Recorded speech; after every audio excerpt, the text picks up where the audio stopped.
الحياة بحبنا للدعوة لله رب العالمين تطيب. بسم الله الرحمن الرحيم. السلام عليكم ورحمة الله وبركاته. الحمد لله رب العالمين والعاقبة للمتقين ولا عدوان إلا على الظالمين. أشهد أن لا إله إلا الله وحده لا شريك له إله الأولين والآخرين، وأشهد أن محمدا عبده ورسوله المبعوث رحمة للعالمين. صلاة الله وسلام ربي على هذا النبي الكريم وعلى آله وأصحابه ومن تبعهم بإحسان إلى يوم الدين. أما بعد. Kaum muslimin dan kaum muslimat yang dirahmati oleh Allah Subhanahu wa taala, alhamdulillah kita berjumpa kembali di bulan yang penuh dengan berkah ini, yaitu bulan Ramadan. Dan kesempatan kali ini kita akan membahas terkait dengan salah satu di antara ibadah mulia yang disyariatkan di bulan Ramadan, yaitu membaca Al-Quran. Tentunya kita tahu bahwa bulan Ramadan merupakan bulan diturunkannya Al-Quran. Dan Allah Subhanahu wa taala telah mengabarkan terkait dengan hal ini sebagaimana firman Allah Subhanahu wa taala dalam surat Al-Baqarah, "Syahrul Ramadan alladzi unzila fihi al-Qur'an hudan lin-nasi wa bayyinatin minal huda wal furqan." Kata Allah Subhanahu wa taala bahwa bulan Ramadan merupakan bulan yang mana Allah menurunkan di dalamnya Al-Quran, yaitu menurunkan Al-Quran pada malam hari di bulan Ramadan.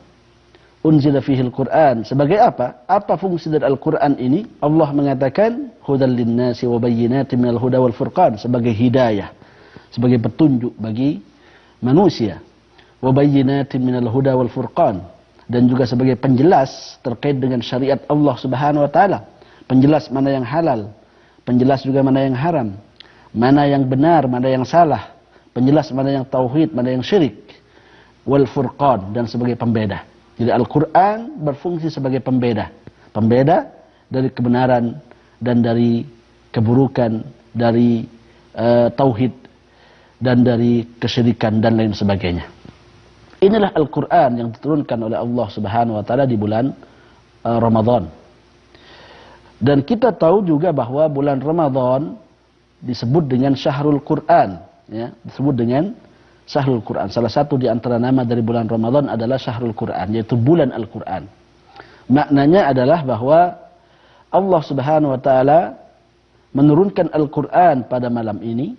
Kemudian yang kedua, bahwa bulan Ramadan bisa dijadikan momentum bagi kita untuk lebih intens, ya, lebih dekat dengan Al-Quran, untuk lebih banyak berinteraksi dengan Al-Quran.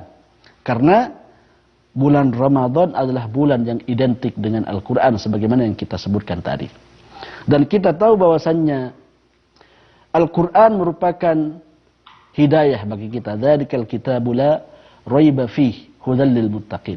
Bahwa Al-Quran merupakan hidayah bagi manusia, hidayah bagi orang-orang yang beriman, hidayah bagi orang-orang yang bertakwa kepada Allah Subhanahu wa taala. Jadi ini adalah nasihat dari Allah Subhanahu wa taala kepada seluruh umat manusia. Ya ayuhan nasu, qad ja'atkum mau'idatun min rabbikum. Wahai para manusia, telah datang kepada kalian nasihat-nasihat, wasiat-wasiat Allah Subhanahu wa taala. Wa shifaa'un lima fis sudur, dan Al-Quran juga merupakan obat terkait penyakit-penyakit yang ada dalam hati kita. Tentunya dalam hati kita dipenuhi dengan penyakit, ya, penyakit terkait dengan kedengkian, kekufuran, kesyirikan. Maka Al-Quran bisa menyembuhkan hati kita dari penyakit-penyakit ini, sehingga kemudian mengganti penyakit tersebut dengan keimanan, ketakwaan, dengan cahaya, ya, dengan ketauhidan kita kepada Allah Subhanahu wa taala. Maka ini semua dapat menghilangkan dan menyembuhkan penyakit-penyakit hati yang kita sebutkan tadi. Bahkan termasuk penyakit suudzon, benci, ya, dendam dan lain sebagainya. Orang yang banyak berinteraksi dengan Al-Quran, dengan membacanya, mentadaburi makna-maknanya, dan dengan mengamalkannya, akan mengikis penyakit-penyakit tersebut dan menggantinya dengan perangai-perangai dan akhlak-akhlak yang mulia, berupa penuh dengan cinta, kelembutan, kasih sayang, mudah memaafkan dan lain sebagainya. Kemudian Allah mengatakan wa hudaw wa rahmatul lil mu'minin, dan Al-Qur'an ini merupakan petunjuk dan rahmat bagi orang-orang yang beriman. Coba dilihat. Allah Subhanahu wa taala membuka ayatnya dengan ya ayyuhan nas, wahai manusia, qad ja'atkum mau'idatun min rabbikum wa shifaa'un lima fis sudur. Wahai manusia, telah datang kepada kalian mau'idah. Mau'idah itu adalah nasihat, wasiat, ya, hal-hal yang baik bagi diri kalian. Wa shifaa'un lima fis sudur, dan juga obat bagi penyakit hati kalian. Ini kalimatnya adalah ya ayyuhan nas. Tapi ketika berhubungan dengan hidayah, Allah Subhanahu wa taala mengatakan hudaw wa rahmatul lil mu'minin. Dan ini adalah hidayah dan rahmat bagi orang-orang yang beriman. Kenapa ada perbedaan awal ayat dengan akhir ayat? Karena memang Al-Qur'an diturunkan kepada seluruh manusia. Baik dari kalangan manusia maupun dari kalangan jin. Dari berbagai macam suku bangsa. Non Arab maupun non Arab, Eropa maupun Asia. Semuanya adalah makhluk-makhluk yang diturunkan kepada mereka Al-Quran. Ya ayuhan nas. Ya. Tetapi yang mendapatkan kesempatan atau orang yang paling banyak mengambil manfaat dari Al-Quran, mengambil hidayah, mengambil kebaikan-kebaikan di dalamnya adalah orang-orang yang beriman dan orang yang bertakwa kepada Allah Subhanahu wa taala. Karena kita tahu bahwa sebagian manusia menolak Al-Quran. Mereka tidak mau mengambil Al-Quran sebagai pedoman hidup mereka. Tidak mau membacanya, tidak mau mengimani Al-Quran. Mereka berpaling dari Al-Quran. Maka Allah khususkan bahwa hidayah dari Al-Quran itu hanya didapatkan oleh orang-orang yang beriman kepada Allah Subhanahu wa taala. Jadi disempitkan dikarenakan orang yang paling banyak mengambil manfaat dari Al-Quran adalah orang-orang yang bertakwa. Ya, dalam surah Al-Baqarah, hudal lil muttaqin, hidayah bagi orang-orang yang bertakwa. Dan di sini hudaw wa rahmatul lil mu'minin, hidayah dan rahmat bagi orang-orang yang beriman. Karena orang yang mau mengambil hidayah dari Al-Quran adalah orang yang bertakwa dan beriman kepada Allah Subhanahu wa taala. Kaum muslimin dan kaum muslimat yang dirahmati oleh Allah Subhanahu wa taala. Kewajiban kita kepada Al-Quran sangat besar. Seorang mukmin diwajibkan baginya untuk beriman kepada Al-Quran. Fa'aminu billahi wa rasulihi wan nuril ladzi anzalna. Kata Allah Subhanahu wa taala. Maka berimanlah kepada Allah, kepada Rasulnya, dan dengan cahaya yang kami turunkan. Yang maksud dengan an-nur di sini adalah Al-Quran. Jadi kewajiban utama seorang mukmin bersyahadat, seorang yang bersyahadat la ilaha illallah Muhammadur Rasulullah adalah beriman kepada Al-Quran. Sebagaimana firman Allah Subhanahu wa taala, "Fa'aminu billahi wa rasulihi wan nuril ladzi anzalna." Beriman kepada Allah, kepada Rasulnya, dan kepada Al-Quran yang diturunkan kepada Rasulnya. Dan dalam hadis Jibril, ketika Rasulullah SAW menjelaskan terkait dengan masalah keimanan, ya, rukun iman, maka salah satu di antara bentuk keimanan yang wajib untuk kita realisasikan adalah al-imanu bil kutub. Beriman kepada kitab-kitab suci yang diturunkan oleh Allah Subhanahu wa taala. Mencakup di dalamnya Al-Quran dan kitab-kitab suci yang selainnya. Maka wajib bagi kita untuk beriman kepada Al-Quran. Namun keimanan kepada Al-Quran, ya, harus kita wujudkan dengan banyak berinteraksi dengannya. Sebab bagaimana kita mau mengambil manfaat dari Al-Quran ini kalau kita tidak banyak berinteraksi dengan Al-Quran, tidak banyak membacanya, tidak banyak mengkajinya dan mentadabburinya, tidak banyak membaca tafsiran-tafsiran para ulama di dalam. Bagaimana? Tentu kita tidak akan mendapatkan faidah yang besar. Maka bulan Ramadan adalah momentum bagi kita untuk banyak berinteraksi dengan Al-Quran, banyak membacanya, banyak mengkajinya, ya, banyak mentafsirkannya, membaca tafsiran-tafsirannya, ya. Karena bulan Ramadan adalah syahrul Quran, kata Rasulullah, kata para ulama kita, bahwasanya bulan Ramadan adalah bulan Al-Quran. Bahkan sejak Sya'ban, sebagian para ulama kita mengatakan bahwasanya syahrul Sya'ban syahrul Qurra, bahwa bulan Sya'ban adalah bulan para pembaca-pembaca Al-Quran. Mereka bergembira dengan datangnya bulan Sya'ban karena memperbanyak intensitas, ya, intensitas interaksi mereka dengan Al-Quran. Maka ketika datang bulan Ramadan, mereka dimudahkan untuk memperbanyak membaca Al-Quran. Bukan cuma 1 kali, 2 kali dalam sehari.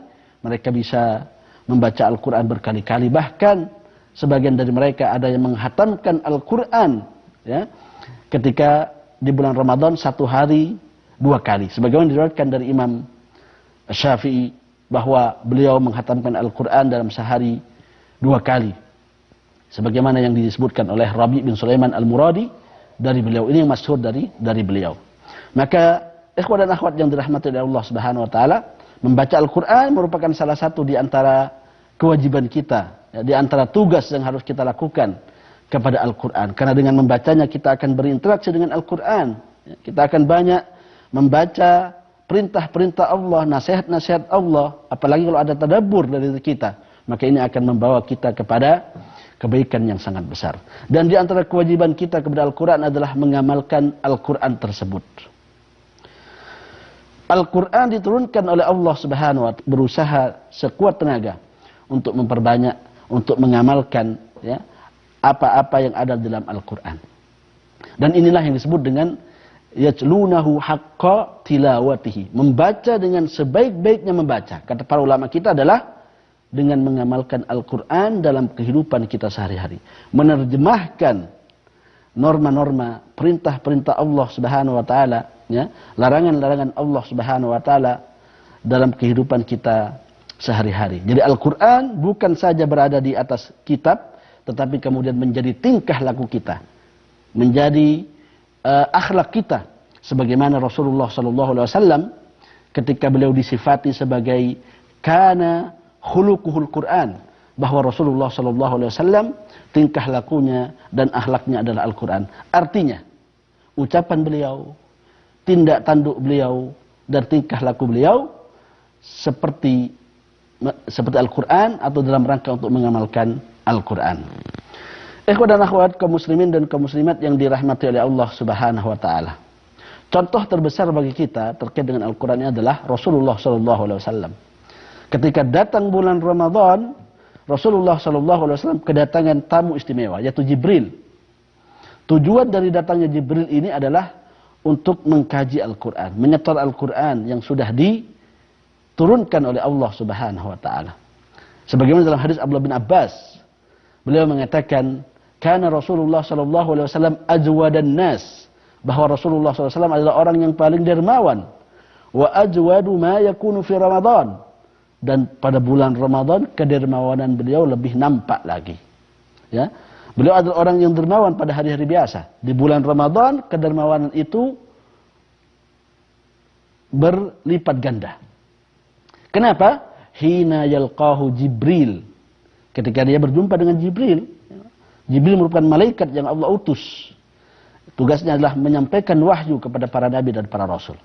Ya, hina yalqahu Jibril, apa tujuan perjumpaan Rasulullah SAW dengan malaikat Jibril? Fayudarisuhul Quran, yaitu untuk mengkaji Al-Quran, ya, untuk membacakan Al-Quran, memurajaah kembali Al-Quran yang telah diturunkan oleh Allah Subhanahu wa taala kepada Nabi kita Muhammad sallallahu alaihi wasallam. Maka Rasulullah sallallahu alaihi wasallam ketika datang bulan Ramadan, beliau bergembira dengan datangnya Jibril, dan salah satu di antara bentuk kegembiraannya adalah karena dengan Jibril beliau akan lebih banyak untuk berinteraksi dengan Al-Quran, mengkaji Al-Quran bersama dengan Jibril alaihissalam. Oleh karena itu Aisyah radhiyallahu taala anha, sebagaimana dalam hadis yang diriwayatkan oleh Al-Imam An-Nasa'i, beliau mengatakan bahwasanya ma ra'aitu Rasulullah sallallahu alaihi wasallam yakhtimul Qur'ana fi lailatin. Ya, saya tidak melihat Rasulullah sallallahu alaihi wasallam menghatamkan Al-Qur'an dalam satu malam. Wala yasumu fi syahrin kamilin, dan tidak melihat Rasulullah SAW berpuasa 1 bulan penuh illa fi syahri Ramadan, kecuali di bulan Ramadan. Ini kata Aisyah radhiyallahu taala. Ini menunjukkan kepada kita dekatnya Rasulullah SAW dengan Al-Quran, menunjukkan kepada kita bagaimana interaksi Rasulullah SAW terhadap Al-Quran. Oleh karena itu, salah satu di antara hal yang perlu untuk kita perbanyak di bulan Ramadan adalah memperbanyak membaca Al-Quran, agar kemudian kita mendapatkan berkah, mendapatkan pahala, dan juga mendapatkan kebaikan-kebaikan dari Al-Quran. Karena kebaikan yang ada dalam Al-Quran tidak akan pernah kita ketahui kecuali kalau kita membaca Al-Quran itu dengan sebaik-baiknya, mentadabburinya, memikirkan makna-maknanya, dan membaca tafsiran-tafsiran dari para ulama kita. Pada saat itulah Al-Quran itu berguna bagi kita. Orang yang banyak membaca Al-Quran, yang banyak berinteraksi dengan Al-Quran, akan mendapatkan berkah dalam hidupnya, mendapatkan kebaikan di hadapan Allah Subhanahu wa taala dan juga di hadapan manusia. Kebaikan yang pertama adalah tentunya mendapatkan pahala. Pahala yang melimpah, yang sangat banyak, yang hanya Allah yang tahu bagi orang yang banyak membaca Al-Quran, apalagi menghatamkan Al-Quran. Sebagaimana hadis dari Abdullah bin Mas'ud radhiyallahu taala anhu yang diriwayatkan oleh Imam Tirmidzi bahwa Rasulullah sallallahu alaihi wasallam bersabda, "Man qara'a harfan min al-Qur'an falahu bihi hasanah." Orang membaca satu huruf dalam Al-Quran, maka dia akan mendapatkan satu kebaikan, satu pahala, kata Rasulullah sallallahu alaihi wasallam. Wal hasanatu bi asyri amsalihha. Dan satu kebaikan itu dilipat gandakan oleh Allah menjadi 10 kali lipat. La aqulu alif lam mim harf. Saya tidak katakan bahwa alif lam mim itu satu huruf, tidak. Tetapi walakin alifun harfun wa lamu harfun wa mim harfun. Tetapi alif itu satu huruf, lam satu huruf, dan mim satu huruf. Ayat yang pendek ini kita mendapatkan 3 pahala. Dan kalau dilipat gandakan menjadi 10 kali lipat, kita berarti mendapatkan 3 pahala, ya, 30 pahala dari Allah Subhanahu wa taala hanya dengan membaca alif lam mim. Kemudian kebaikan yang lainnya adalah kita akan mendapatkan syafaat dari Al-Quran. Karena Rasulullah SAW mengatakan, Iqra'ul Quran, fahinnahu ya'ti yawmal qiyamati syafi'an di ashabi. Banyaklah membaca Al-Quran, karena dia akan memberikan syafaat, menolong kita, membantu kita pada hari kiamat, ketika kita berjumpa dengan Allah Subhanahu wa taala. Kaum muslimin dan kaum muslimat yang dirahmati oleh Allah Subhanahu wa taala, bulan Ramadan adalah momentum untuk dekat dengan Al-Quran. Semoga Allah Subhanahu wa taala memberikan kepada kita kemampuan, kekuatan dan taufik untuk senantiasa dekat dengan Al-Quran, membacanya, mengamalkannya dalam kehidupan kita sehari-hari. Wa sallallahu ala nabil mustafa wa ala alihi wa sahbihi wa sallam. Wa akhiru da'wana alhamdulillahi rabbil alamin. Assalamualaikum warahmatullahi wabarakatuh. رب العالمين تطيب أسعد قلوبا بالهدى طيب الحياة بحبنا للدعوة لله رب العالمين تطيب أسعد قلوبا بالهداية والتقى ونر طريقي كي أراه يطيب طيب الحياة بحبنا للدعوة لله رب العالمين تطيب أسعد قلوبا بالهداية